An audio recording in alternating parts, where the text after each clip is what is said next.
والصلاة والسلام على أشرف الأنبياء وسيد المرسلين سيدنا محمد وعلى آله وصحابه أجمعين. اللهم صل على سيدنا محمد وعلى آل سيدنا محمد كما صليت على إبراهيم وعلى آل إبراهيم في العالمين إنك حميد مجيد. أعوذ بالله من الشيطان الرجيم. بسم الله الرحمن الرحيم. وكذلك أنزلنا إليك الكتاب فالذين آتيناهم الكتاب يؤمنون به ومن هؤلاء من يؤمن به وما يجحد بآياتنا إلا الكافرون. وما كنت تتلو من قبله من كتاب ولا تخطه بيمينك إذا لارتاب المبطلون. بل هو آيات بينات في صدور الذين أوتوا العلم وما يجحد بآياتنا إلا الظالمون. قال المؤلف والمفسر رحمه الله تعالى أدام النفع بعلومه وعلومكم في الدارين آمين إلى أن قال ابن جرير يقول الله تعالى كما أنزلنا الكتب على من قبلك يا محمد صلى الله عليه وسلم من الرسل كذلك أنزلنا إليك هذا الكتاب. وهذا الذي قاله حسن ومناسبته وارتباطه جيد. اب مفسر رحمت اللہ علیہ ان آیات کی تفسیر فرماتے ہیں کہ اللہ تبارک و تعالی نے فرمایا وَكَذَلِكَ أَنزَلْنَا إِلَيْكَ الْكِتَابَ. ابن جریر رحمت اللہ علیہ فرماتے ہیں کہ اللہ نے ارشاد فرمایا کہ میرے محبوب جیسے ہم نے پہلے انبیاء پر پہلے رسولوں پہ کتابیں بھیجی ہیں آپ پر بھی ہم نے کتاب یعنی قرآن اتارا ہے. تو کوئی نئی بات تو نہیں ہے کہ کافر اعتراض کریں یا کافر قرآن کی مخالفت کریں، کیونکہ اللہ تبارک و تعالی نے آپ سے پہلے بھی تو پیغمبروں پر کتابیں اتاری. اگر یہ صحیح معنی میں یہودی موسیٰ علیہ السلام کو مانتے ہیں تو موسیٰ علیہ السلام کو بھی تو ہم نے تورات دی ہے. اگر نصارہ عیسیٰ علیہ السلام کو مانتے ہیں تو ہم نے ان کو بھی تو کتاب انجیل دی ہے. تو آپ پر اگر ہم نے قرآن اتارا ہے تو ان کو کیا تکلیف ہے؟ اس لیے فرماتی ہیں کما انزلنا الکتب، جیسے کہ ہم نے پہلے کتابیں آپ سے پہلے رسولوں پہ اتاری ہیں آپ پر بھی اتاری. اب مفسر رحمۃ اللہ علیہ فرماتی ہیں کہ یہی قول جو ہے زیادہ مناسب ہے، اسی کا کلام کے سیاق و صفات کے ساتھ ارتباط جو ہے وہ زیادہ بہتر ہے.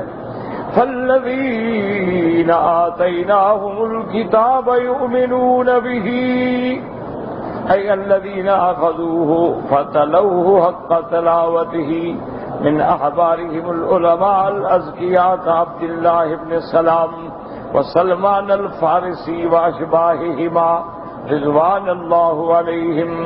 اللہ نے فرمایا میرے محبوب جن کو ہم نے پہلے کتابیں دی ان کا علم دیا ہے وہ قرآن پر بھی ایمان لاتے ہیں. تو جن لوگوں نے بھی قرآن پاک کو اہل کتاب میں سے دیانت سے پڑھا ہے وہ ایمان لے آئے، جیسے عبداللہ ابن سلام رضی اللہ تعالیٰ عنہ. حالانکہ وہ تورات کے ماشاءاللہ حافظ تھے، لیکن جب قرآن کو پڑھا تو یقین لے آئے کہ واقعی یہ اللہ کی کتاب ہے، کیونکہ قرآن ایک ایسی عظیم کتاب ہے کہ تمام کتابیں اللہ کی برحق ہیں لیکن قرآن کا مقابلہ کوئی کتاب نہیں کر سکتی.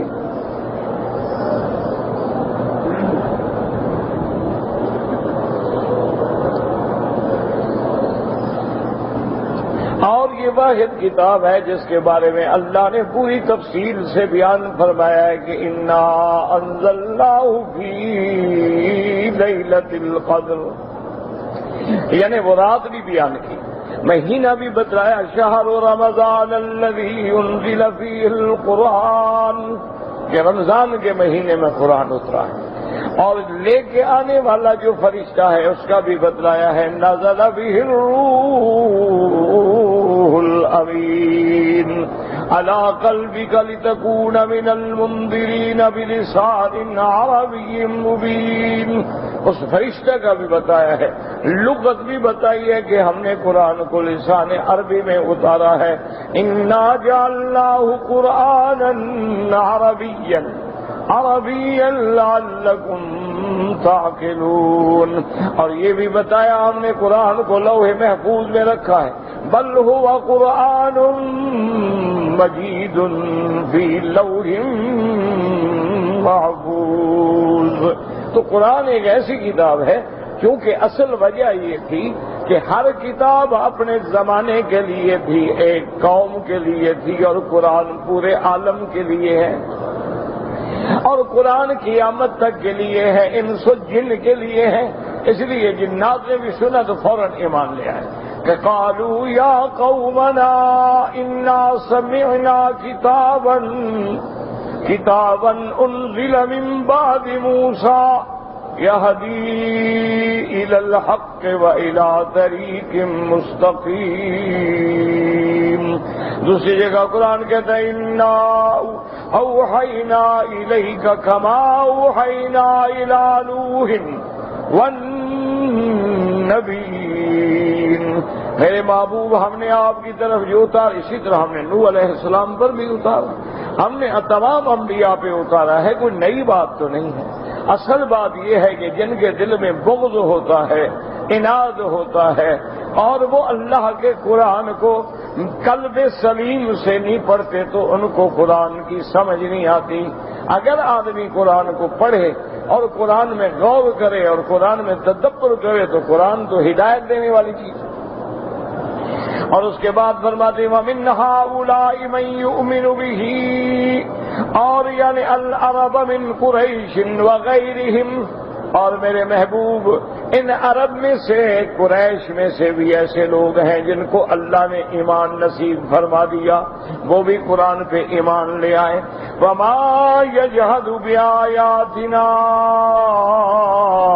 إِلَّا الْكَافِرُونَ أَيْ مَا يُكَذِّبُ بِهَا وَيَجْحَدُ الْحَقَّ إِلَّا مَن يَصْدُ الْحَقَّ بِالْبَاطِلِ وَيُغَطِّي ضَوْءَ الشَّمْسِ بِالْوَسَائِلِ وَالْهَيْئَاتِ۔ اب مفسر فرماتے ہیں، اللہ فرماتے ہیں کہ اس کی تکذیب قرآن کی، وَيَجْحَدُ حَقَّهَا، اور قرآن کے حق کا انکار وہ لوگ کرتے ہیں جو حق پر باطل کا پردہ ڈالنا چاہتے ہیں، وہ کرتے ہیں جو سورج کی شعاؤں کو پردوں سے ڈھانکنا چاہتے ہیں، لیکن جیسے سورج کی شعاؤں کو کوئی تارا بھی نہیں مٹا سکتا، اسی طرح اللہ کے قرآن کی حقانیت کو بھی کوئی نہیں چھپا سکتا ہے۔ جہاں جہاں قرآن پڑھا گیا ہے، جہاں جہاں قرآن پہ غور و فکر ہوا ہے، اب بھی دیکھ لیں کہ پوری دنیا کا میڈیا قرآن و اسلام کے خلاف ہے، لیکن اللہ کی شان ہے کہ ہزاروں لوگ اسلام لا رہے ہیں، جن کو بھی قرآن پڑھنا نصیب ہو رہا ہے وہ فوراً اسلام میں داخل ہو رہے ہیں۔ اب اس کے بعد اللہ فرماتے ہیں کہ ان کو شک کرنے کا تو شبہ ہو سکتا تھا کہ اگر آپ پڑھے ہوئے ہوتے، پڑھنا لکھنا جانتے تو یہ کہہ سکتے تھے کہ حضور پاک نے بنایا ہے، پڑھا ہے، لکھا ہے، لیکن آپ کو تو ہم نے پہلے ایسے پڑھنا بھی نہیں سکھایا، اس سے پہلے آپ نہ پڑھتے تھے نہ لکھتے تھے، تو اب کوئی اعتراض کرنے کا یعنی موقع بھی باقی نہیں۔ حالانکہ یہ بھی موقع باقی نہیں، اللہ نے تو قرآن میں چیلنج کیا ہے کہ اگر تم انکار کرتے ہو وَإِن كُنتُمْ فِي رَيْبٍ مِّمَّا نَزَّلْنَا عَلَىٰ عَبْدِنَا فَأْتُوا بِسُورَةٍ مِّن مِّثْلِهِ وَادْعُوا شُهَدَاءَكُم مِّن دُونِ اللَّهِ إِن كُنتُمْ صَادِقِينَ۔ اگر تمہیں شبہ ہے جو ہم نے قرآن اتارا ہے تو آؤ مقابلہ کرو، تم بھی قرآن جیسا قرآن لے آؤ، تم بھی کوئی ایک صورت بنا کے لے آؤ، تم بھی تو عرب ہو، تمہارے اندر بھی تو لوگ ہیں، فصحاء ہیں، بلغاء ہیں، شعراء ہیں، ادباء ہیں، مقابلہ کرو۔ اس لیے فرماتی وَمَا كُنْتَ تَتْلُو مِن قَبْلِهِ مِن كِتَابٍ ولا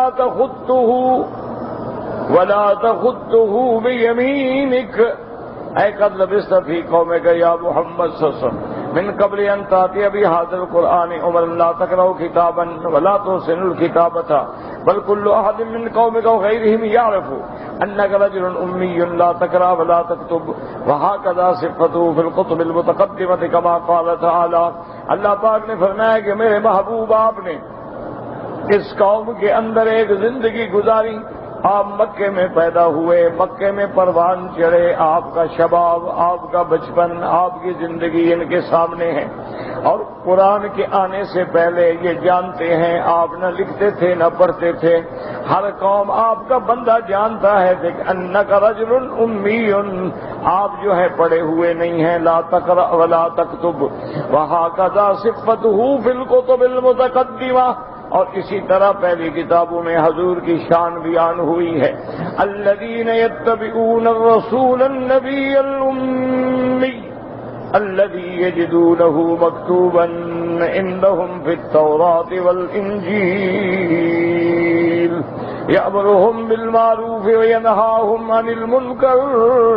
اللہ نے فرمایا کہ میرے اور نبی امی صلی اللہ علیہ وسلم جس کا ذکر تورات میں بھی ہے، انجیل میں بھی ہے، اور جس کی صفت ہے کہ بھلائی کا حکم کرنے والے، برائیوں سے روکنے والے. وہکذا کان رسول اللہ صلی اللہ علیہ وسلم دائما الی یوم الدین. اور بے عین ہی اسی طرح میرے مدنی پاک کی زندگی تھی. ساری زندگی آپ نے بھلائی کا حکم کیا، برائی سے روکتے رہے. حضور لا یحسن الکتابۃ ولا یخط سطرا ولا حرفا بیدہ. آپ نے کبھی ایک سطر نہیں لکھا، آپ نے کبھی کوئی کتاب نہیں لکھی. بل کان لہ کتاب یکتبون بین یدہ الوحی والرسائل الی الاقالیم. بلکہ حضور پاک نے کاتب رکھے ہوئے تھے. جب کچھ لکھنا ہوتا تو وہ کاتب لکھتے. جیسے سیدنا علی رضی اللہ عنہ کاتب الوحی ہے، جیسے سیدنا معاویہ رضی اللہ تعالیٰ عنہ کاتب الوحی ہے، جیسے سیدنا زید بن ثابت رضی اللہ تعالیٰ عنہ، سیدنا عمر بن الخطاب رضی اللہ تعالیٰ عنہ اور دیگر صحابہ ہیں جو لکھتے ہیں. حضور نہ لکھتے نہ حضور پڑھتے. یعنی یہی تو کمال معجزہ ہے کہ جس نے کبھی نہ پڑھا ہو ساری کائنات کے پڑھانے والا بنا کے بھیج دیا اللہ نے. ومن زعم من متأخری الفقهاء كالقاضي ابي الوليد الباجي ومن تابعه انه عليه السلام كتب يوم الحديبية هذا ما قضى عليه محمد بن عبد الله فإنما حمله على ذلك رواية في صحيح البخاري ثم أخذ فكتب وهذه محمولة على الرواية الأخرى ثم أمر فكتب. ولهذا اشتد النكير من فقهاء المشرق والمغرب على من قال بقول الباجي وتبرؤوا منه وانشدوا في ذلك أقوالا وكتبوا به في محافظهم. فإنما أراد الرجل أعني الباجي فيما يظهر عنه أنه كتب ذلك على وجه المعجزة لا أنه كان يحسن الكتابة كما قال إخبارا عن الدجال مكتوب بين عينيه كافر وفي رواية كافارا يقرأها كل مؤمن. وما أورده بعضهم من الحديث أنه لم يمت صلى الله عليه وسلم حتى تعلم الكتابة وضعيف لا أصل له. اب مفسر رحمۃ اللہ علیہ فرماتے ہیں متأخرین فقہا میں سے قاضی ابو الولید باجی اور ان کے اتباع کرنے والوں نے یہ بات بھی لکھی ہے کہ جب میرے مدنی پاک نے صلح حدیبیہ فرمائی تو آپ نے لکھا کہ ھذا ما قضى علیہ محمد بن عبد اللہ. اصل میں چونکہ صحیح بخاری میں لفظ آتے ہیں ثم اخذ فكتب اور ایک اور روایت میں آتے ہیں ثم امر فكتب. اصل بات یہ ہے کہ بعض علماء فرماتے ہیں کہ حضور نے حکم دیا تو حکم دینے والا بھی گویا لکھنے والا ہو گیا، اور بعض فرماتے ہیں کہ نہیں حضور نے لکھا ہے لیکن یہ لکھنا ایسے ہے جیسے معجزہ ہوگا. جیسے معجزہ ہوگا کہ اللہ نے آپ کے لیے اعجاز ثابت کر دیا کہ دشمنوں کے سامنے آپ نے لکھ بھی دیا، تو یہ اعجاز تھا۔ اس کا معنی یہ نہیں کہ حضور پہلے سے لکھنا پڑھنا جانتے تھے۔ اب مفسر رحمۃ اللہ علیہ فرماتی ہیں کہ پھر علماء نے مشرق سے مغرب سے تمام فقہا نے قول باجی پر انکار کیا اور اس پر انہوں نے بڑے مقالے لکھے اور انہوں نے اپنی محافل میں ان کا رد کیا۔ حالانکہ مفسر فرماتا ہے کہ جہاں تک میں سمجھتا ہوں انما اراد الرجل، حتیٰ کہ باجی کی مراد یہ تھی انہ کتب ذلک علی وجہ المعجزۃ، کہ حضور کا یہ لکھنا جو تھا یہ معجزہ تھا محمد مصطفیٰ صلی اللہ علیہ وسلم۔ جیسے آپ نے فرمایا کہ قیامت سے پہلے دجال ظاہر ہوگا، اللہم انا نعوذ بک من فتنۃ الدجال، یا اللہ ہر مسلمان کو فتنہ دجال سے محفوظ فرما اور تمام دجاجلہ کے فتنوں سے محفوظ فرما، تمام عذاب قبر کے فتنے سے محفوظ فرما۔ حضور نے فرمایا بین عینیہ مکتوب کافر، وہ دجال جب آئے گا تو اس کے دو آنکھوں کے درمیان میں لکھا ہوگا کافر، اور ایک روایت میں ہے کہ لکھا ہوگا کاف فا را، جب جمع کریں تو کیا بنے گا؟ کافر۔ آپ نے فرمایا یقرؤھا کل مومن، ہر ایمان والا پڑھے گا، تو اب ضروری تو نہیں کہ ہر ایمان والا پڑھا لکھا ہو، منع ہے کہ اللہ اس وقت علم عطا فرما دیں گے کہ ہر مومن پڑھ لے گا کہ لکھا ہے کافر۔ ہاں جن کے پاس ایمان نہیں ہوگا وہ نہیں پڑھ سکیں گے۔ اور دجال ایسا ظالم ہے کہ پوری دنیا میں دورہ کرے گا، لیکن یاد رکھیں کہ صرف دو شہر ہیں مکہ اور مدینہ جس کی اللہ حفاظت فرمائیں گے، لا يدخلها الطاعون ولا الدجال، اس میں طاعون کی وبا بھی داخل نہیں ہوگی اور دجال بھی داخل نہیں ہوگا۔ اور ایک حدیث میں ہے کہ دجال کوشش کرے گا مدینہ منورہ میں داخل ہونے کے لیے، الا ان کا بہا الملائکہ، لیکن مدینے کے کناروں پہ حد حرم پہ فرشتے کھڑے ہوں گے، مار مار کے بھگا دیں گے۔ تو یہ دو شہر ہیں جو امن والے ہوں گے، یہاں دجال بھی داخل نہیں ہوگا۔ اور دعا کریں اللہ ان بلد الامین کو قیامت تک ہر فتنوں سے محفوظ رکھے، اور اللہ عالم اسلام کے جتنے ملک ہیں سب کو فتنوں سے محفوظ رکھے اور اپنے عذاب رفع فرمائے اور مسلمان ملکوں کی مسلمانوں کی حفاظت فرمائے۔ اب اس کے بعد فرماتی وما كنت تتلو اے تقرا من قبلہ من کتاب۔ اب مفسر فرماتا ہے کہ اتنا ہی کافی تھا وما كنت تتلو، لیکن کتنی موقع ہے من قبلہ من کتاب ولا تخطہ بیمینک، میرا محبوب آپ اس سے پہلے نہ تو کتاب پڑھنے والے نہ ہاتھ سے لکھنے والے، یعنی آپ تو پہلے ان کے اندر آپ رہے ہیں، یہ کیسی اعتراض کرتے ہیں کہ قرآن نبی نے بنایا؟ فرماتی ہیں تاکید النفی ولا تخطہ بیمینک تاکید ایضا وخرج مخرج الغالب كقوله تبارك وتعالى ولا طائر يطير بجناحيه وقوله تعالى إذا لارتاب المبطلون، أي لو كنت تحسنها لارتاب بعض الجهلة من الناس فيقول إنما تعلم هذا من كتب قبله ما سورة عن الأنبياء فأنهم قالوا ذلك ما علمهم بأنه أمي لا يحسن الكتابة۔ اب مفسر رحمۃ اللہ علیہ فرماتے ہیں اللہ نے فرمایا کہ اگر آپ لکھنا پڑھنا جانتے تو ان باطل پرستوں کو شبہ کرنے کا کوئی موقع بھی ہوتا، لیکن اب تو موقع ہی نہیں ہے۔ شبہ تو اس وقت بھی نہیں ہو سکتا تھا، لیکن چلو کوئی بات کہنے کا انداز تو ہوتا کہ جی آپ پڑھے لکھے آپ نے لکھا، لیکن جب حضور لکھنا نہ جانے پڑھنا نہ جانے اور پھر اللہ کا قرآن پڑھیں، اللہ کا قرآن سنائیں اور قرآن بھی اس انداز میں پڑھیں کہ ساری دنیا محنت کرتی ہے، رات دن پڑھتی ہے، اللہ نے فرمایا میرا بدنی آپ زبان بھی نہ ہلائیں۔ اللہ نے فرما دیا کہ میرے محبوب آپ جب جبریل آئے تو پڑھنے کی ضرورت ہی نہیں، بس آپ سنتے رہیں۔ لا تحرک بہ لسانک لتعجل بہ ان علینا جمعہ وقرآنہ فَإِذَا قَرَأْنَاهُ فَاتَّبِعْ قُرْآنَهُ۔ اللہ نے فرمایا میرا بدنی آپ بالکل زبان مبارک کو بھی حرکت نہ دیں اس خوف سے کہ شاید جلدی میں قرآن بھول جائے، بالکل فکر نہ کرے۔ قرآن کا اتارنا، قرآن کا جمع کرنا، قرآن کا پڑھانا، آپ کے سینے میں جمانا، پھر اس کی تفسیر سکھانا سب میرے ذمہ ہے۔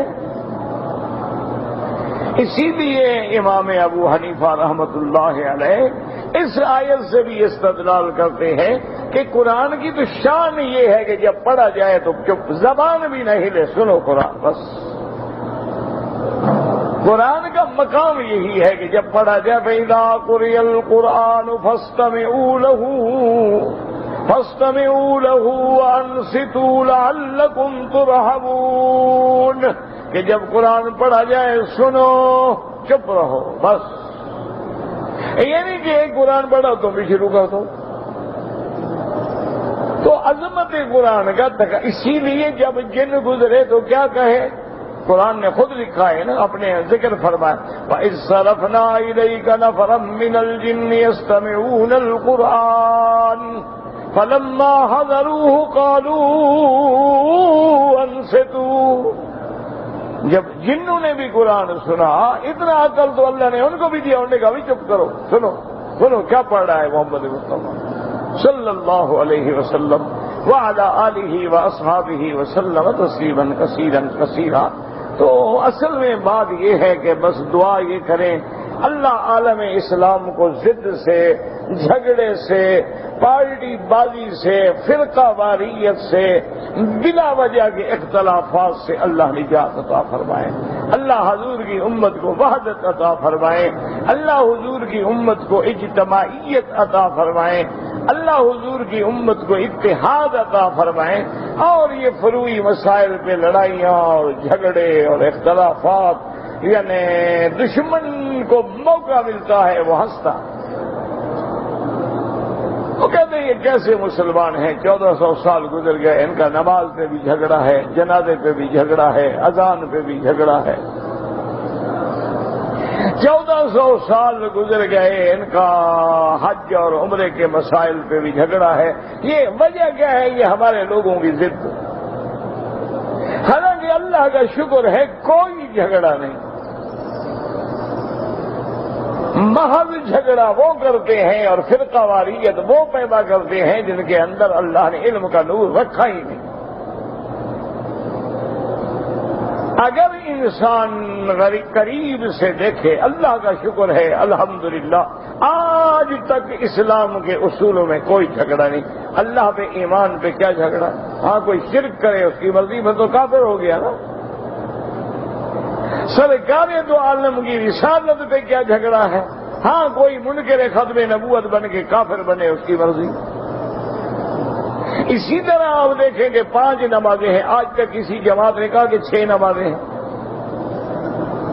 1400 سال سے عشاء کی 4 رکعتیں ہیں، کسی جماعت نے کہا 5 رکعتیں پڑھو۔ 1400 سال سے مغرب کی 3 رکعتیں ہیں، کسی نے کہا کہ 4 رکعتیں پڑھو، کوئی جھگڑا۔ یہ تو اختلاف تھے افضل اولا کے کہ بھی آمین زور سے کہیں یا آہستہ، آمین تو دونوں کہہ رہے ہیں۔ یہ تو اعلیٰ اولا افضل غیر افضل کے مسئلے ہیں، کوئی لڑائی کے تو مسئلے ہیں ہی نہیں۔ تو اس لیے بس دعا کیا کریں کہ اللہ ہمارے حال پہ رحم کرے۔ اسی لیے ایک انگریز لڑکی نے قرآن پہ کتاب لکھی ہے، اسلام پہ کتاب لکھی ہے، بڑی محنت اور عرق ریزی سے اس نے کتاب لکھی۔ اس نے کہا میں نے بڑے مذاہب کا مطالعہ کیا ہے، یہودیت کا، عیسائیت کا، بدھ مت کا، یدھ مت کا، ہندو ازم کا، سکھ ازم کا، میں نے بڑی دنیا کے مذاہب دیکھے ہیں، لیکن جب میں نے مذہب اسلام دیکھا ہے تو میرا دل، میرا وجدان، میرا ضمیر کہتا ہے کہ سچا مذہب اسلام۔ اس سے صحافیوں نے پوچھا کہ جب تم اسلام کو ایک دین حق مانتی ہو تو مسلمان کیوں نہیں ہو گئی؟ اس نے کہا وجہ یہ ہے کہ اسلام تو سچا دین ہے، لیکن جب میں ان مسلمانوں کو دیکھتی ہوں نا میں ڈر جاتی ہوں۔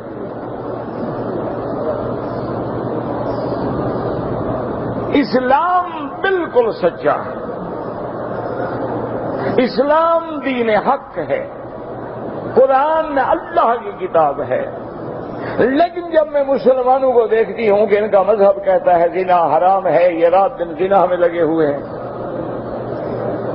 ان کا مذہب کہتا ہے کہ لڑکوں سے بدفعلی حرام ہے، یہ رات دن لواطت میں لگے ہوئے ہیں،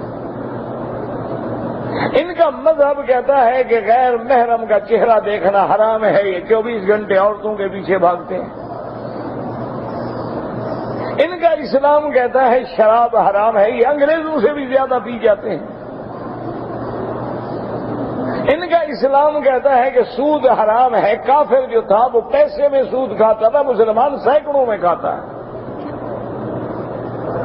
ہندو بھی سود کھاتے تھے نا، 2 پیسے 3 پیسے 4 پیسے 5 پیسے ٹکا، اور یہ تو 14%، 16%، 20%، پھر سود پہ سود، پھر ماہانہ سود، پھر 6 ماہی سود، پھر سالانہ سود۔ اس نے کہا جب میں ان مسلمانوں کا کردار اور کریکٹر دیکھتی ہوں تو ڈر جاتی ہوں کہ شاید اسلام پہ چلنا مشکل ہوگا، اس لیے نہیں چل سکتے۔ تو اب یعنی آپ دیکھیں کہ ہمارا کردار اور ہمارا عمل جو ہے لوگوں کو اسلام میں آنے سے روک رہا ہے۔ انا للہ و انا الیہ راجعون۔ اب اس کے بعد مفسر رحمۃ اللہ علیہ فرماتے ہیں کہ اللہ تبارک و تعالی نے قرآن پاک میں ارشاد فرما دیا کہ میرے محبوب اگر آپ لکھتے تو چلو شبہ کرنے کا کوئی موقع تو ہوتا۔ وقالوا اساطیر الاولین، اساطیر الاولین اکتتبها فہی تملی علیہ بکرۃ واصیلا، کہ پہلے لوگوں کی قصے کہانیاں ہیں جو آپ لکھتے ہیں اور آپ پر صبح و شام پڑھی جاتی ہیں۔ قل انزلہ الذی یعلم السر فی السماوات والارض، اللہ نے فرمایا میرا مدنی آپ ان کو کہیں مجھ پہ قرآن اس ذات نے اتارا ہے جو آسمانوں اور زمینوں کے راز جانتا ہے، اس نے ہی مجھے ساری خبر عطا فرمائی ہے۔ جیسے یہاں فرمایا بل هو آیات بینات فی صدور الذین اوتوا العلم، اے هذا القرآن آیات بینات واضحۃ فی الدلالۃ الحق امرا ونہیا وخبرا، کہ قرآن پاک جو ہے بالکل کھلا ہے، قرآن پاک جو ہے بالکل واضح ہے، حق پہ دلالت کرنے والا، امر ہے تو واضح ہے، نہی ہے تو واضح ہے، خبر ہے تو واضح ہے، وعد ہے تو واضح ہے، وعید ہے تو واضح ہے، مواعظ ہے تو واضح ہے، قرآن تو کھلا ہوا ہے۔ یحفظ العلماء یسرہ اللہ علیہم حفظا وتلاوۃ وتفسیرا، اللہ نے ایسے علماء پیدا کیے ہیں اور ان کے لیے قرآن کا یاد کرنا بھی آسان کر دیا، قرآن کا پڑھنا بھی آسان کر دیا، قرآن کی تفسیر بیان کرنا بھی آسان فرما دیا۔ جیسے اللہ فرماتے ہیں وَلَقَدْ يَسَّرْنَا الْقُرْآنَ لِلذِّكْرِ فَهَلْ مِن مُّدَّكِرٍ، وقال رسول اللہ صلی اللہ علیہ وسلم ما من نبی الا وقد اوتی ما آمن على مثله البشر وانما كان الذي اوتیته وحیا اوحاه الله الي وارجو ان اكون اکثرهم تابعا۔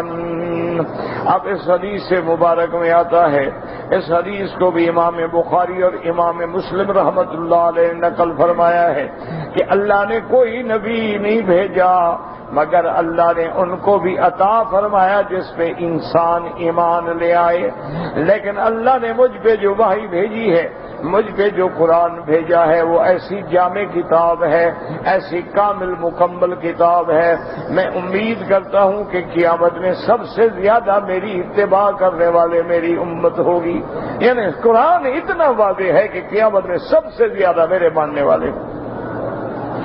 وفي حديث عياض بن حماد في صحيح مسلم يقول الله تعالى إني مبتليك ومبتل بك ومنزل عليك كتابا لا يغسله الماء فاقرأه نائما ويقظانا أي لو غسل الماء المحل المكتوب فيه لما احتيج إلى ذلك المحل لأنه قد جاء في الحديث الآخر ولو كان القرآن في إهاب ما أحرقته النار ولأنه محفوظ في الصدور ميسر على الألسنة مهيمن على القلوب موجز لفظا ومعنى ولهذا جاء في الكتب المتقدمة في صفة هذه الأمة أناجيلهم في صدورهم. اللہ نے فرمایا میرا مدنی صلی اللہ علیہ وسلم میں آپ کا بھی امتحان کرنے والا ہوں اور آپ کے ذریعے بھی امت کا امتحان کرنے والا ہوں، اور میں آپ پہ ایسی کتاب اتار رہا ہوں جس کو پانی نہیں مٹا سکتا. کیا مانا کہ سینے میں ہے وہاں پانی کیسے مٹائے؟ میں نے محفوظ کر دیا ہے. اور بعض علماء نے فرمایا اگر ایک جگہ مٹاؤ گے تو دوسری جگہ موجود ہے، کیونکہ اللہ نے قرآن میں واقعات کو بڑی ترتیب سے بیان فرمایا. اور اس کے بعد فرماتے ہیں قرآن کی شان یہ ہوگی کہ تقرأہ نائما ویقظانا، کہ لوگ نیند میں بھی ہوں گے تو قرآن پڑھیں گے اور جاگتے ہوں گے تو قرآن پڑھیں گے.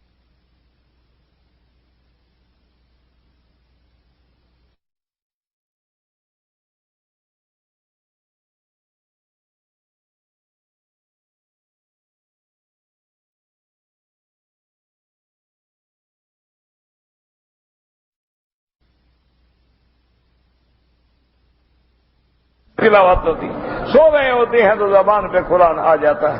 مفسر فرماتا ہے لو غسل الماء المحل المکتوب فیہ، اگر کسی جگہ دھو ڈالیں تو ضرورت نہیں ہے کیونکہ دوسری جگہ وہ آیت موجود ہے.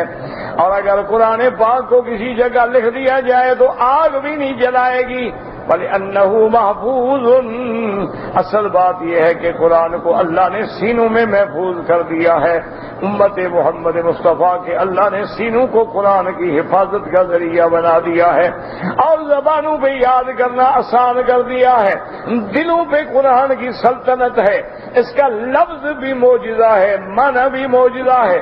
اسی لیے سابقہ کتابوں میں آتا ہے کہ اللہ تبارک و تعالی نے حضور کے سینے، حضور کی امت کے سینوں کو قرآن کا محل بنا دیا. واختار ابن جریر ان المعنى في قوله تبارك وتعالى بل هو آیات بینات فی صدور الذین اوتوا العلم بل العلم بانک ما كنت تتلو من قبل هذا الكتاب کتابا ولا تخطه بیمینک آیات بینات فی صدور الذین اوتوا العلم من اہل الکتاب. ابن جریر فرماتی ہیں کہ اصل معنی اس کا یہ ہے کہ میرا مدنی آپ اس قرآن کے آنے سے پہلے بھی قرآن نہیں پڑھتے تھے اور نہ آپ نے کسی اہل کتاب سے قرآن کو لکھا ہے اور نہ نقل فرمایا ہے، بلکہ یہ اللہ کی وحی ہے. وَنَقَلَهُ عَنْ قَتَادَةَ وَابْنِ جَرِيرَ وَحَكَى الْأَوَّلَ عَنِ الْحَسَنِ الْبَصْرِيِّ فَقَدْ قُلْتُ وَهُوَ الَّذِي رَوَاهُ الْأَوْفِيُّ عَنْ ابْنِ عَبَّاسٍ وقاله الضحاك والأزهر والله أعلم. وقوله تبارك وتعالى وما يجحد بآياتنا إلا الظالمون اے ما یکذب بها ویبغض حقها ویردها. اللہ کے قرآن کو کوئی تکذیب نہیں کرتا، کوئی نہیں جھٹلاتا مگر وہ لوگ جو ظالم ہیں، جنہوں نے اپنے جانوں پہ ظلم کیا ہے. المعتدون المقابرون، جو لوگ تجاوز کرنے والے ہیں، تکبر کرنے والے ہیں. الذین یعلمون الحق ویحیدون عنہ، حق جاننے کے باوجود بھی حق سے انکار کرتے ہیں. اس لیے اللہ نے فرمایا میرا فیصلہ ہے ان الذین حقت علیہم کلمۃ ربک لا یؤمنون ولو جاءتهم كل آیۃ حتی یروا العذاب العلیم. اللہ نے فرمایا میرا محبوب جن پہ میں نے فیصلہ کر دیا ہے وہ کبھی ایمان نہیں لے آئیں گے. آپ جتنی بھی نشانیاں لے آئیں، جتنے بھی معجزات ان کو دکھلائیں، یہ اس دن ایمان لائیں گے جس دن عذاب دیکھیں گے. لیکن جب عذاب دیکھیں گے تو اس وقت ایمان کوئی فائدہ نہیں دے گا. واللہ عالم. اللہم صلی علی سیدنا.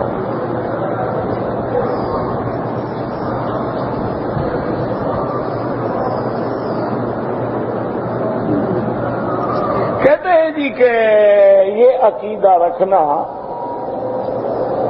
کہ کسی آدمی کی نظر جو ہے وہ لگتی ہے اور دوسرے بندے کو نقصان دیتی ہے، یہ ٹھیک ہے؟ بالکل ٹھیک ہے۔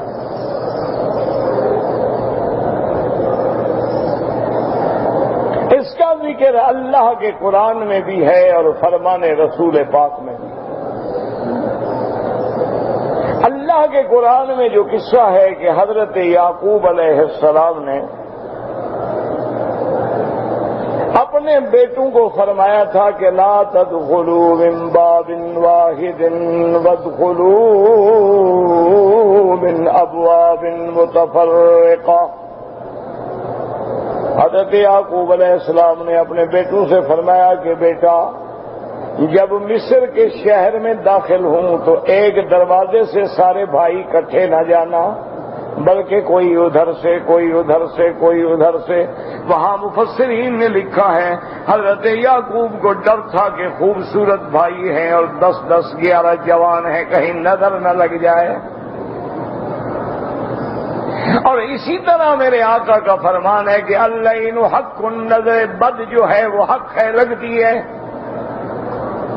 اور اسی طرح ایک حدیث مبارک میں آیا ہے کہ ایک صحابی غسل کر رہے تھے، بیچارے گر گئے، بے ہوش ہو گئے۔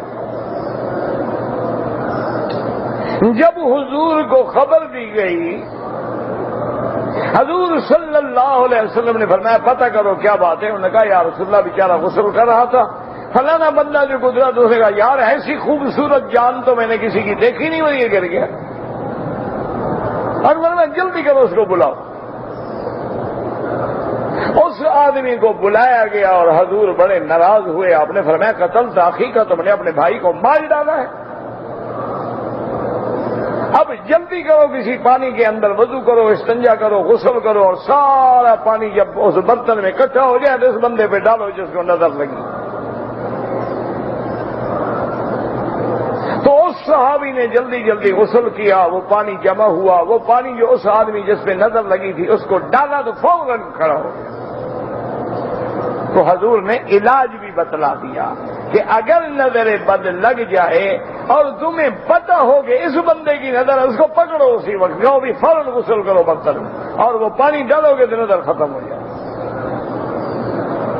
اور اسی طرح حضور صلی اللہ علیہ وسلم اپنے دونوں شہزادے حضرت حسن و حسین رضی اللہ تعالی عنہما پر بھی خود دم فرماتے تھے من کل عین حامۃ۔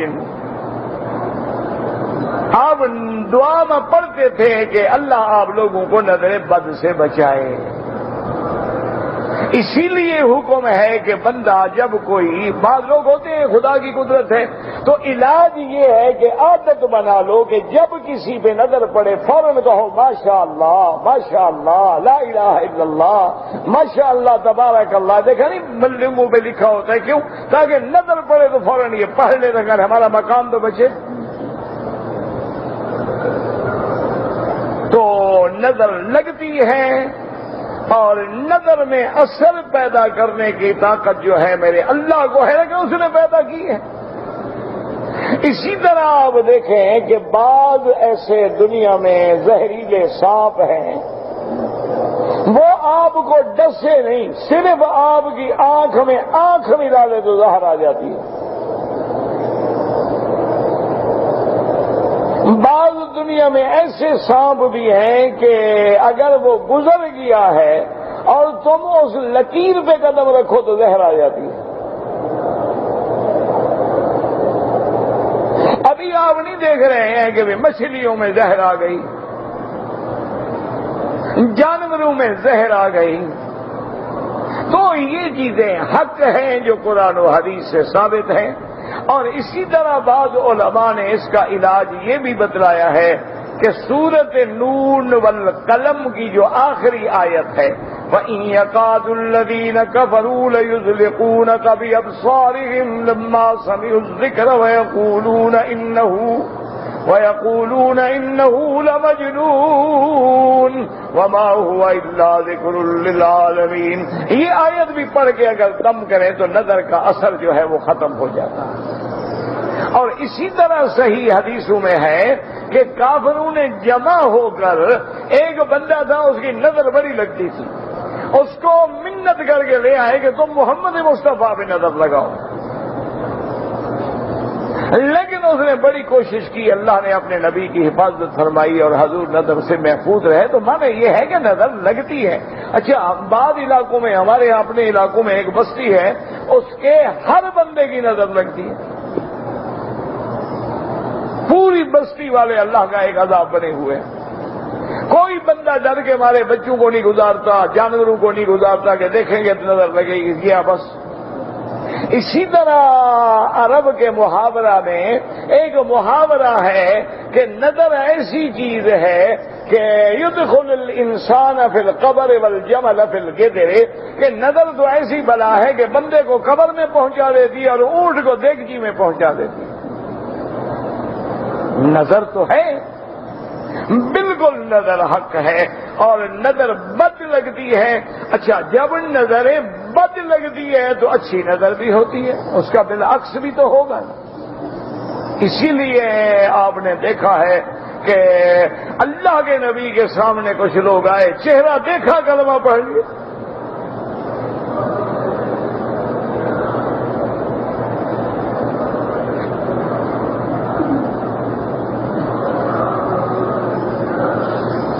کچھ لوگ کہتے ہیں کہ مردہ سنتا ہے، کچھ لوگ کہتے ہیں کہ نہیں سنتا ہے۔ زندوں کے مسئلے حل ہو گئے ہیں، باقی مردوں کے رہ گئے۔ کیا خیال ہے؟ یعنی زندہ لوگوں کو جو مسائل درپیش ہیں وہ ہم نے سارے حل کر دیے ہیں، اب ہم مردوں کے پیچھے پڑ گئے ہیں کہ جناب آپ سنتے ہیں کہ نہیں سنتے۔ انا للہ و انا الیہ راجعون۔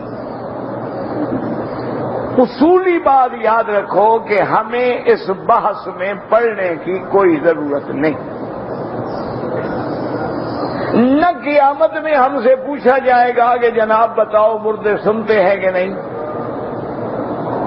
نہ ہم سے قبر میں سوال ہوگا کہ تمہارا کیا عقیدہ ہے، مردے سنتے ہیں کہ نہیں سنتے۔ تو اس لیے پہلی بات تو یہ ہے کہ ایسے مسائل میں الجھ کے حضور کی امت کو کسی اور مصیبت میں نہ ڈالو، کیونکہ حالات اور روایات میں اتنا تعارض ہے کہ بعض آیات مبارک سے واضح ہوتا ہے کہ مردے نہیں سنتے، اور بعض آیات مبارک یہ بتلاتی ہیں کہ مردہ انسان تو بڑی بات ہے، مردہ پرندہ بھی سنتا ہے۔ اللہ نے ابراہیم علیہ السلام کو کیا حکم دیا تھا جب انہوں نے کہا کہ یا اللہ مجھے ذرا دکھلائیں کہ آپ مردوں کو کیسے زندہ فرماتے ہیں؟ تو اللہ نے کیا حکم دیا؟ فخذ اربعۃ من الطیر، 4 پرندے لو، ان کو ذبح کرو، ذبح کر کے ان کو ٹکڑے ٹکڑے کرو، ٹکڑے ٹکڑے کر کے ان کو ملا دو آپس میں، سارے گوشت کو ملا دو۔ ثم اجعل علی کل جبل منہن جزءا، اب تھوڑا تھوڑا گوشت اٹھا کے جو سامنے پہاڑ ہیں ان پر رکھو، ٹھیک؟ اب سامنے بیٹھ جاؤ، ثم ادعوہن، اب ان کو بلاؤ۔ تو جب حضرت ابراہیم نے بلایا تو دوڑتے ہوئے آ گئے، تو اب وہ تو مردہ پرندے ہیں، مر گئے، ذبح ہو گئے، گوشت مل گیا، لیکن پھر بھی ابراہیم کی آواز سنی آ گئے۔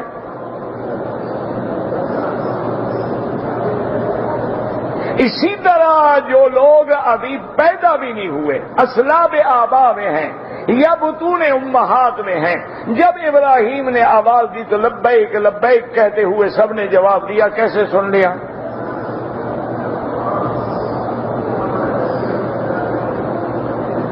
اسی طرح حضور پاک نے صلی اللہ علیہ وسلم نے فرمایا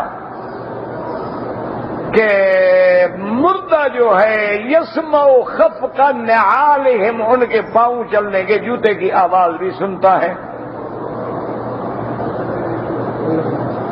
اسی طرح ایک صحابی نے وصیت کی اپنی اولاد کو کہ جب مجھے تم قبر میں دفن کر لو تو دفن کرنے کے بعد اتنی دیر کھڑے رہنا جتنی دیر میں اونٹ کو ذبح کرو، ٹکڑے کرو، گوشت بناؤ، اس میں جتنی دیر لگتی ہے اتنی دیر کھڑے رہنا، تاکہ میرے لیے یہ سوال جواب کا مشکل وقت ہوگا، تاکہ مجھے تسلی رہے کہ میری اولاد، میرے ساتھی، میرے دعا کرنے والے کھڑے ہیں۔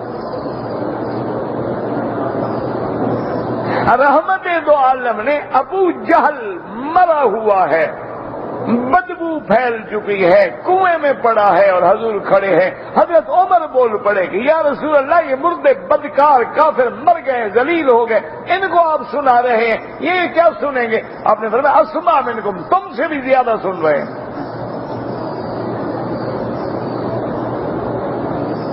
تو اس لیے میرا عزیز، بعض آیات و روایات میں سننے کا اس بات ملتا ہے، بعض آیات و روایات میں نہ سننے کے بارے میں باتیں ملتی ہیں۔ تو اصل بات یہ ہے، اللہ چاہتے ہیں سنوا دیتے ہیں، نہیں چاہتے ہیں نہیں سنواتے ہیں۔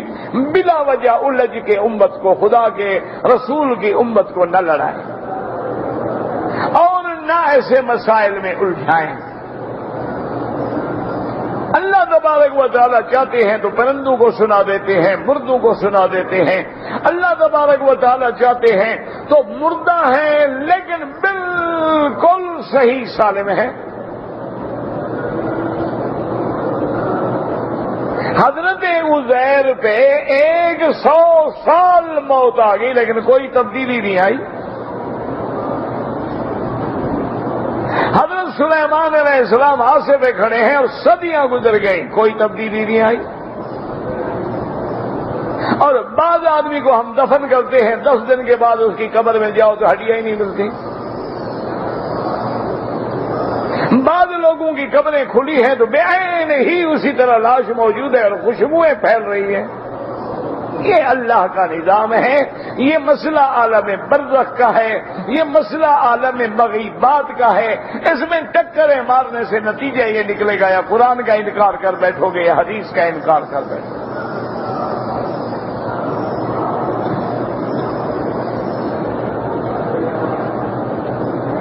کہ اگر کوئی آدمی مر جائے، اس کے مرنے کے بعد اس کے لیے حج کیا جائے، عمرہ کیا جائے، قرآن پڑھا جائے، ثواب ہوگا؟ بالکل ہوگا۔ حضور سے پوچھا گیا کہ یا رسول اللہ، میری والدہ ہے یا والد ہیں، فوت ہو، اور میں ان کی طرف سے حج کرو۔ حج بدل کا محدثین نے باقاعدہ باب باندھے ہیں، تو اگر حج بدل کا فائدہ کوئی نہیں ہے تو کرنے کا کیا مطلب؟ بہرحال اللہ تعالیٰ ان کو ثواب دیتے ہیں۔ اور بل کے بعد روایات میں یہ آتا ہے کہ انسان کے عالم ارواح میں جو روح ہے وہ ایک دوسرے کو پوچھتے ہیں کہ یار تمہارے پاس بھی کوئی ہدیہ پہنچا ہے کہ نہیں پہنچا ہے؟ وہ کہتے ہیں یار میری اولاد نالائق ہے، مجھے ہدیہ نہیں بھیجی۔ بدبخت اولاد ہوتی ہے نا ماں باپ کے مرنے کے بعد، وہ اپنے شراب میں مگن ہیں، اپنے کھانے پینے میں مگن، اور جن کی اولادیں قرآن پڑھ رہی ہیں، دعائیں مانگ رہی ہیں، طواف کر رہی ہیں، عمرے کر رہی ہیں، ان کے والدین خوش ہوتے ہیں کہ دیکھو آج مجھے یہ مقام ملا۔ تو اللہ تبارک و تعالی مومنوں کو فائدہ پہنچاتے ہیں، اور قیامت میں بھی، دنیا میں بھی، آخرت میں بھی۔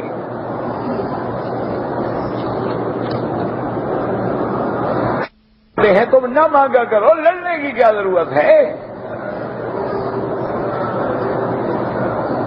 بس یعنی اب ساری امت انہی مسائل پہ کھڑی ہے کہ دعا مانگیں گے تو کفر ہو جائے گا، نہیں مانگیں گے تو مسلمان ہو جائیں گے۔ کیوں بلا وجہ ایسے مسائل پہ امت کو چھیڑا جاتا ہے؟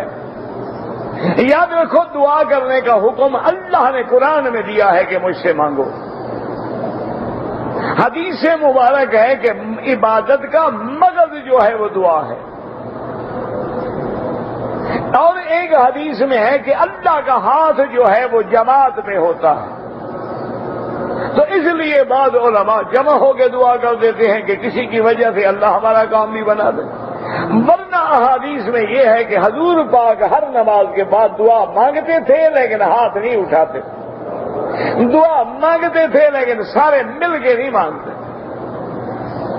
ورنہ ہر صحابی دعا مانگتا تھا، حضور خود دعا مانگتے تھے۔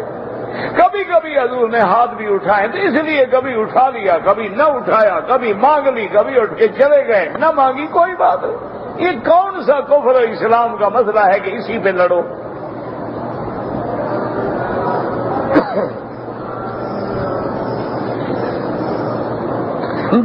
بالکل حق ہے۔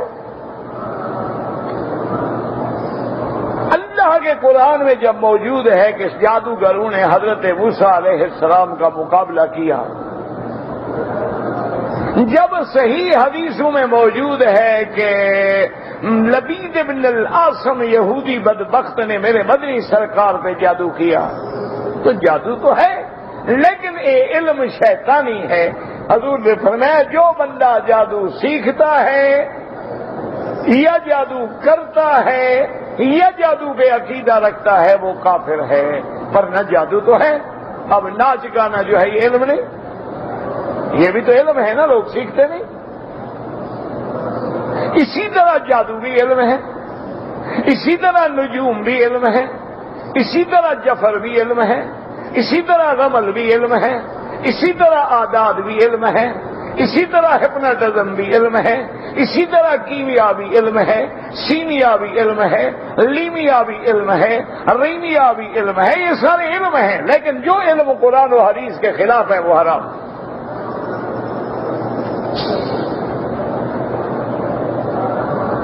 کہتے جی کہ جو لوگ مثلاً قرآن پڑھاتے ہیں مدرسوں میں، ان کو تنخواہ لینا، اجرت لینا، یا نماز پڑھاتے ہیں، امام مسجد ہے اس پہ تنخواہ لینا جائز ہے؟ بالکل جائز ہے۔ نہ امام تنخواہ نہ لے تو کیا کرے؟ چوری کرے؟ کیا خیال ہے آپ؟ نہیں، آپ بھی تو کوئی حل بتائیں نا کہ امام تنخواہ نہ لے کیا کرے؟ چوری؟ یا پھر وہ توحید لکھے گا؟ بھئی روٹی تو کھانی ہے نا اس نے۔ یہ پہلے دور کا مسئلہ ہے کہ بیت المال جو ہے ان کی ذمہ داری اٹھاتا تھا کہ جتنے لوگ دین کے کام میں تھے ان کے وظیفے مقرر تھے، ان کو کسی تنخواہ کی ضرورت ہی نہیں تھی۔ لیکن اب علماء کا متفق کا فیصلہ ہے کہ عالم کو تنخواہ لینا جائز ہے، مدرس کو تنخواہ لینا جائز ہے، امام مسجد کو تنخواہ لینا جائز ہے، اور بلکہ اتنی تنخواہیں دیں کہ ان بیچاروں کو جھوٹ بولنے کی ضرورت ہی نہ پڑے۔ اگر تم ان کے ضروریات پورے نہیں کرو گے وہ بھی تمہارے ایمان میں ڈاکہ ڈالیں گے، وہ بھی انشاءاللہ 11ویں شریف منوائیں گے، پھر 12ویں شریف میں میلاد کروائیں گے، 27ویں میں انشاءاللہ رجبی شریف کروائیں گے، پھر حضرت امام جعفر کے کونڈے شریف کروائیں گے، پھر تیسرے دن کل شریف اور 7 جمعراتیں شریف اور 40واں شریف، اتنے میں کوئی اور شریف بھی مر جائے گا انشاءاللہ۔ انہوں نے کھانا تو ہے، کہاں سے کھائیں؟ آدمی لیٹا ہوا ہے اور کیسٹ میں ٹیپ ریکارڈ میں قرآن سن رہا ہے، کوئی حرج نہیں، لیٹ کے پڑھنا بھی جائز۔ پانی پہ اللہ کے فرشتے ہیں، جب آدمی ہاتھ لگاتا ہے بسم اللہ اللہ اکبر وللہ الحمد اللہم انی اسألک العفو والعافیہ، اللہ کے فرشتے کہتے ہیں مولا اس بندے کی دعا قبول فرما۔ کہتے ہیں جی کہ ائمہ اربعہ کی بات ماننا کیوں ضروری ہے؟ ابھی ایک امام کے پیچھے نماز پڑھنا کیوں ضروری ہے؟ اپنی اپنی پڑھ لیا کرو۔ نہیں، یہ 5 دفعہ ایک امام کے پیچھے کھڑے ہو کے نماز کیوں ضروری ہے؟ آخر مانا ہے کہ اجتماعیت کا سبق ملے۔ اسی طرح اگر کوئی کہے کہ پھر بخاری شریف پڑھنا کیوں ضروری ہے، مسلم شریف پڑھنا کیوں ضروری ہے، سیاستہ کی کتابیں پڑھنا کیوں ضروری ہے، یہ کوئی بات ہے؟ یہ تو جاہلوں کا سوال ہے۔ کوئی عالم امام ہوگا تو ہم اس سے سیکھیں گے، نہیں ہوگا ہمیں کون پڑھائے گا؟ ہمارے پاس قرآن و حدیث موجود ہے، کس سے پڑھو گے قرآن و حدیث؟ کسی سے پڑھو گے کہ نہیں؟ اور قرآن و حدیث میں جو مسائل ہیں وہ کون سمجھائے گا؟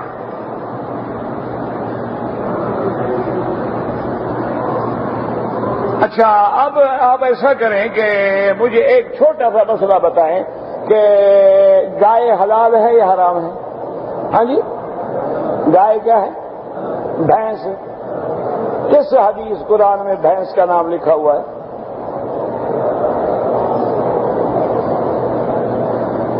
قرآن حدیث پڑھ کے جو ہم نے سمجھنا ہے تو وہ حدیث مبارک یا قرآن کی آیت پڑھیں جس میں لکھا ہو بھینس حلال ہے۔ اچھا جی، عشاء کی نماز کی کتنی رکعتیں ہیں؟ ہاں جی، عشاء فرض نماز کی کتنی رکعتیں ہیں؟ یار بولو، کوئی قبرستان تو نہیں ہے نا؟ کتنی رکعتیں ہیں؟ یہ کس آیت میں ہے؟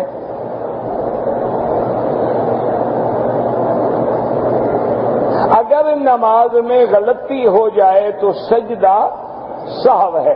اچھا، غلطی کیسے ہو؟ نماز میں غلطی دو قسم کی ہوتی ہے، زیادتی ہو یا نقصان ہو۔ 3 رکعتیں پڑھنی تھی ہم نے 4 پڑھ لی، 4 پڑھنی تھی ہم نے 3 پڑھ لی۔ اچھا، اس نماز میں زیادتی بھی ہو نقصان بھی ہو، یعنی رکعت زیادہ پڑھ لی لیکن اتحیات چھوڑ دی، نقصان بھی ہو گیا، اب کیا کریں؟ اس کو دوبارہ دہرائیں۔ سبحان اللہ، ماشاء اللہ۔ کس نے کہا ہے آپ کو؟ عقل سے کام لے، مانا یہ ہو رہا ہے حدیث پڑھو۔ کس حدیث میں ہے کہ جو ہو جائے تو دوبارہ پڑھو؟ بات کو سمجھو، بات کیا ہو رہی ہے اور آپ کیا کہہ رہے ہیں؟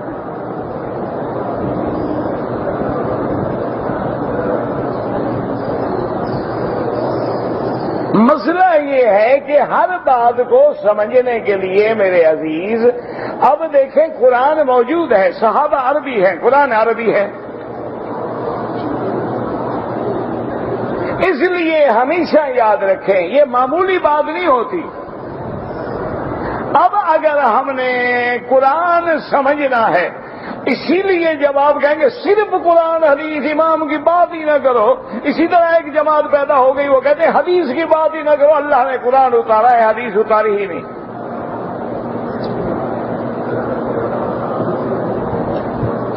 اور ایک اور آدمی آ جائے گا، وہ کہے گا جی قرآن کی بات کا معنی یہ ہے کہ ہر آدمی خود سمجھ لے۔ جیسے ہمارے بڑے بڑے پروفیسر ہیں، انہوں نے قرآن کو جو سمجھا ہے ماشاءاللہ کفر تک چلے گئے ہیں۔ ایک بڑے پروفیسر، بڑے علامہ گزرے ہیں، انہوں نے کہا اب نماز پڑھنے کی ضرورت ہی نہیں ہے۔ کیوں بھائی؟ انہوں نے کہا اس زمانے میں ایکسرسائز کا اور کوئی طریقہ نہیں تھا، اب ہمارے یہاں جم کلب موجود ہے، اب کیا ضرورت ہے نماز پڑھنے کی؟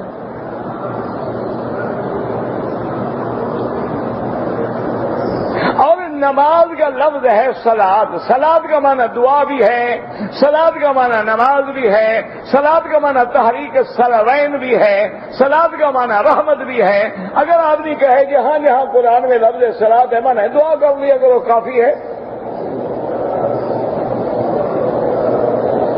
میرا عزیز ٹھنڈے دل سے سمجھو، قرآن تب سمجھ آئے گا جب ہم محمد مصطفیٰ کے دروازے پہ آئیں گے۔ حضور کے بغیر قرآن کوئی نہیں سمجھ سکتا، اور حضور کا فرمان اور تفسیر قرآن تب سمجھ آئے گی جب ہم صحابہ کے دروازے پہ آئیں گے، کیونکہ جب قرآن اترا ہے تو صحابہ گواہ تھے، جب حضور نے نماز پڑھی ہے تو دیکھنے والے صحابہ تھے، گواہی دینے والے صحابہ تھے۔ اسی طرح صحابہ کی بات اگر ہم نے پوچھنی ہے تو تابعین سے پوچھیں گے، اسی طرح جو ان مسائل میں اغلاق ہے تو ائمہ مجتہدین سے پوچھیں گے، فقہاء سے پوچھیں گے۔ جب تک یہ سارے سلسلے نہیں چلیں گے اس وقت تک دین قابل نہیں ہوگا۔ تلاوت کتاب الگ چیز ہے، تعلیم کتاب الگ چیز ہے، تعلیم حکمت الگ چیز ہے، تزکیہ باطن جو ہے درجہ احسان الگ چیز ہے۔ یہ ساری لائنیں متوازی ہوں گی، اس کے بغیر کوئی حل نہیں ہو سکتا ہے۔ آپ انجن مضبوط لگا لیں، بلب قیمتی لگا لیں، لیکن تار نہ جڑے تو کبھی لائٹ نہیں آئے گی۔ اسی لیے اللہ نے ہمیں حکم دیا ہے کہ ہم پابندی سیکھیں کہ ایک امام کے پیچھے کھڑے ہیں، اگر اپنی اپنی نماز پڑھیں، یہ رکوع میں ہوگا، یہ سجدے میں ہوگا، یہ تشہد میں ہوگا، اور جب ایک کی پابندی ہوگی تو ایک رکوع ہوگا، ایک سجدہ ہوگا، ایک قیام ہوگا، ایک تشہد ہوگا۔ لیکن وہ تمام ائمہ جو ہیں وہ کہاں سے لیں گے؟ وہ اپنے گھر سے مسئلہ بیان نہیں کریں گے، وہ اخذ کریں گے اللہ کے قرآن سے، فرمان محمد مصطفیٰ سے اور اقوال صحابہ سے۔ ہمارے لیے وہ آسانی پیدا کر دیں گے کہ ہمیں نماز کے مسئلے دیکھنے ہیں، کتاب الصلاۃ